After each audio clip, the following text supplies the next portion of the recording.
Hello and welcome to The Bleed, the place between realities within the DC universe. Through The Bleed, we can venture into other worlds and realities that are different from the main DC continuity.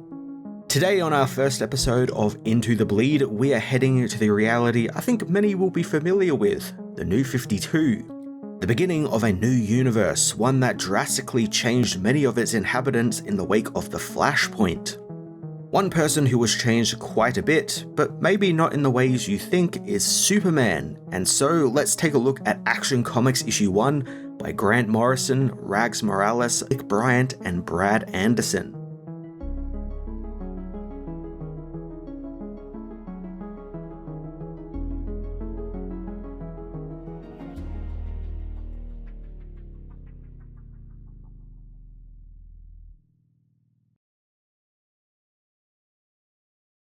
Action Comics issue 1 reintroduced the world to a young Superman, who, when the issue opens, is confronting business tycoon Glenn Morgan, taking the man hostage in his penthouse suite. Cops begin to swarm Glenn Morgan's building, finding all his men have been incapacitated but not killed, and one of Glenn's men ranting about a man shooting flames from his eyes with a red parachute. The cops find Superman holding Glenn Morgan over the edge of his balcony, demanding that he confess to his crimes or he'll drop him. So Morrison, right off the bat here, makes it known that they are taking Superman back to his 1938 roots, both in power scale and how he operates. He's fighting corporate tycoons and making sure they receive the same treatment under the law as everyone else does and don't try to escape it with their money or power. It's the one thing that I very much remember liking about Morrison's run on Action Comics, this stripping Superman back to his base ideals and making him feel like he's kind of jumped right out of the 1930s. And they contrast that very nicely, where we'll see a little bit later on in the coming issues that he's in a very modern, more futuristic metropolis. So I like that contrast where he has these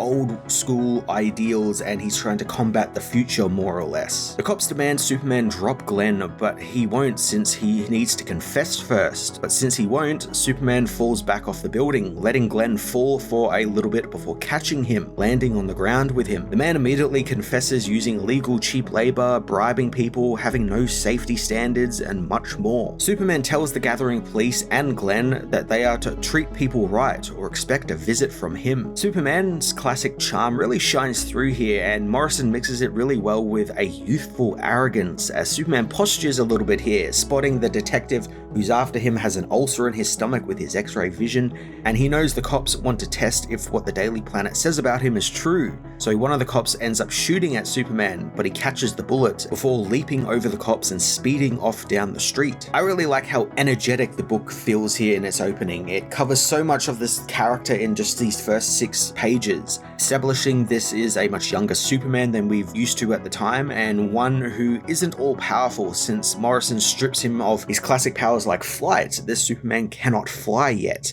much like the 1930s Superman who didn't have flight yet. So all he can do is kind of run really fast and jump really high. As the cops try and chase Superman through the streets, General Sam Lane and Lex Luthor track him, stating that since he appeared 6 months ago, he's gotten stronger and faster. Lex is worried that he won't be able to be stopped very soon, so they need to act very quickly, and Morrison uses the sequence to do some really neat world building. He mentions that Superman has been around for about 6 months in Metropolis, Lois Lane is still the one who coined the name Superman, and Lex even reveals to being the mastermind behind all of this, having set up Glenn Morgan and placed him in a place where Superman would be able to get to him and make him confess, kind of luring the superhero out into the open. It all feels really organic as well. There's a nice flow to Lex and Sam's conversation. They're just kind of chatting about this and trying to set up what we've seen on the page so far. And it also shows Lex's intelligence. He's kind of accounted for all of this stuff happening, and it's why he's been hired by Sam. Sam knows that Lex promised him the Superman by 8 p.m. that night, upset that the man hasn't delivered, especially considering his consultancy fee almost drained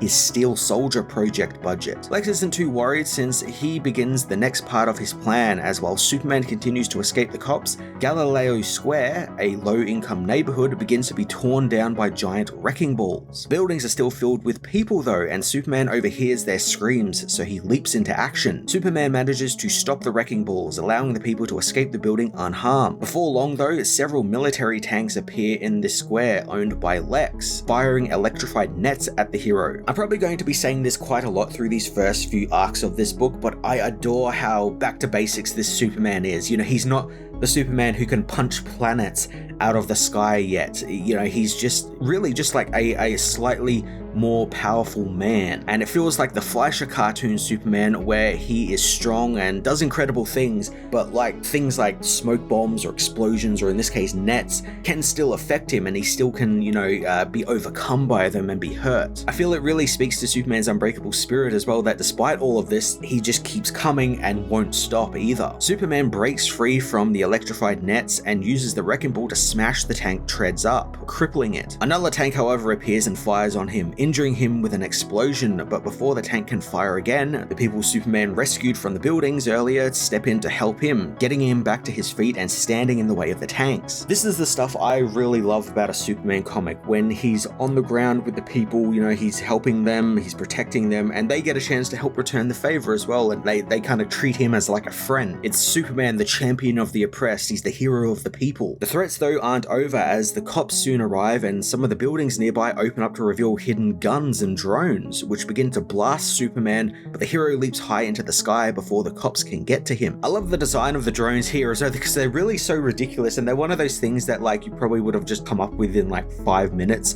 because it's literally a minigun with small helicopter rotors on it, and it kind of reminds me of the recent helicopter tanks we see in the Absolute Superman book. It's just something so wacky and sci-fi coded about it. After launching himself into the air with a single bound, Superman grabs one of Metropolis's many blimps, using it to fly across the skyline until he arrives back at his apartment. I love this one-page sequence where he kind of lands and kind of like changes into his Clark Kent disguise, since it reminds me so much of a similar sequence happening in the Fleischer cartoons, where after sabotaging, I believe, some Japanese battleships, Superman returns to the little hotel place he's staying at, and he quickly changes under the cover of darkness, and there's these like great spotlights all looking for him.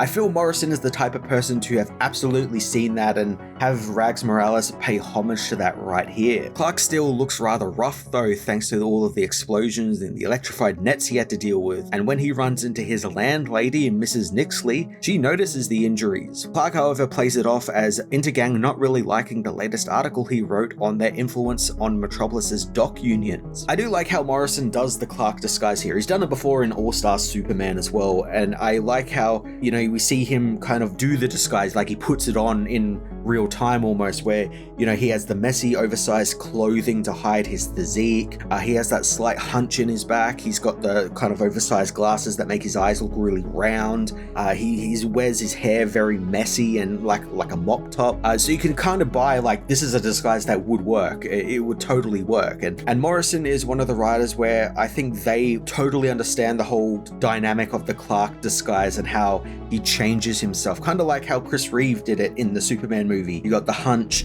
and then like when he's Superman, he straightens up and he stands proud and everything. It's just so good when a writer remembers to do that sort of stuff, because I do feel like a lot of writers just do him as, oh, it's Superman, but he's wearing a suit with glasses, and sometimes that doesn't really come off very well. Miss Nixley is sympathetic to Clark's injuries, but all the same demands the rent from him, and Clark complies, which actually surprises the woman, being that many of her tenants are, as she puts it, artists and people she calls professionally unemployed. Like with the Lex sequence earlier, I love little bits like this because they do great world building here. We get to see a little bit of Clark's apartment. It's a real dump, you know, it's very small. It doesn't have a lock on the door, which I feel like might come back on a little bit later on down the line maybe. And it's just like he's just kind of living there just because he has to. He can't really afford anything more because he's not, you know, the star reporter yet. Before leaving, Mrs. Nixley informs him that he had 3 visitors earlier, 2 men and a blonde woman, news which confuses Clark since it doesn't sound like anyone he knows. So having actually read this entire run back in the day, I actually kind of forgot who these people were because I haven't read it since I read it back in 2011. 2011. And then it kind of dawned on me who they were, and I'm not going to reveal who they are right now because it is a really cool reveal when Morrison does it a little later on, but it's very fun. It's someone Clark does indeed know, or will eventually know in the future.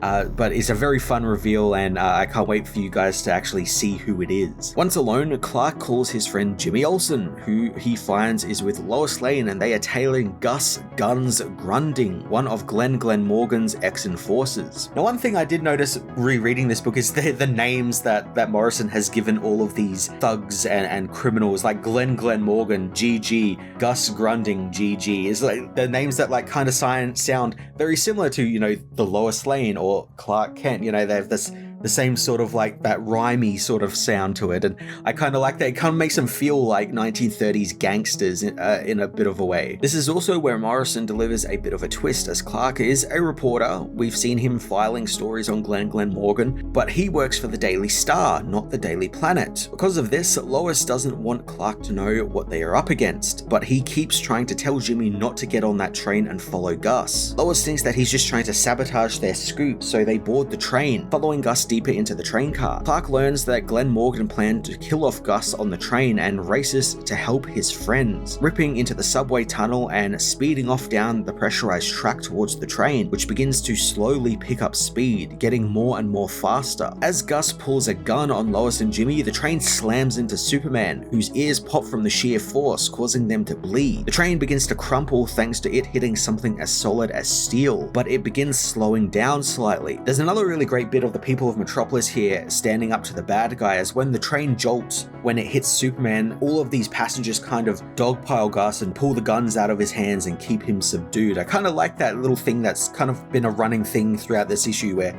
the people of Metropolis will stand up for themselves when they get the chance. It's just more often than not, people they often stand up against are all powerful. They can't really do much. But I like they do get a chance every now and then to be the hero away from Superman. He's not always swooping in to save them on every single thing. The train, however, doesn't come to a complete stop, as the track in front of it explodes thanks to some bombs planted on it, causing the speeding train to careen off the tracks and into the city, smashing through several buildings. The utter chaos of these 3 pages is just so good. It just all happens in the span of like a minute, but there's just all this wanton destruction. There's just speeding bullet train going through all these buildings, and it looks great. Rags Morales does a really good job of selling you like where it is in the environment, and like laying out like this like plan of Metropolis, where you get to see it kind of go through the streets and heads towards the Daily Planet building and everything. There's a great sense of where you are in the city, thanks to how he does the art. Now, as hinted at before in the Lex and Sam sequence, this is all part of Lex's plan. This is what he wanted to happen. And I just like how he has just this utter disregard for the people of Metropolis. He doesn't care if a bunch of people die, as long as they get him Superman. And if it means destroying half the city to do it, he'll do it. We don't actually get a lot of Lex in this opening issue, but we get enough to see that he's kind of the split between the more modern businessman Lex and the classic mad scientist Lex, which I feel up until now, when the book was coming out, you'd get one or the other. You'd never really get that split. And I have never liked when he's 100%, you know, the businessman, or 100% the scientist. I kind of like when it's a mix, and he's fucking great when he's a mix. Like he's just so much more interesting, and Morrison knows that, and is why they have done it this way. General Lane, meanwhile, is angry. Lex knew this destruction was going to happen, and his daughter's life would be put in danger. But Lex disregards his rants, merely talking about various invasive species which have been introduced to environments over the years, only to then wipe out the entire indigenous species of that nation, comparing them to Superman and how they have tried bullets, mortar shells, and even those don't even slow Superman down. But if he aimed the world's biggest bullet train at him, it gave the general what he wanted, as the clock strikes 8 PM and Lex presents Sam with Superman, who is knocked out and pinned by the bullet train against the Daily Planet building. Action Comics issue 1 begun Superman's portion of the New 52 really well. I remember very much liking this issue when it came out in 2011, and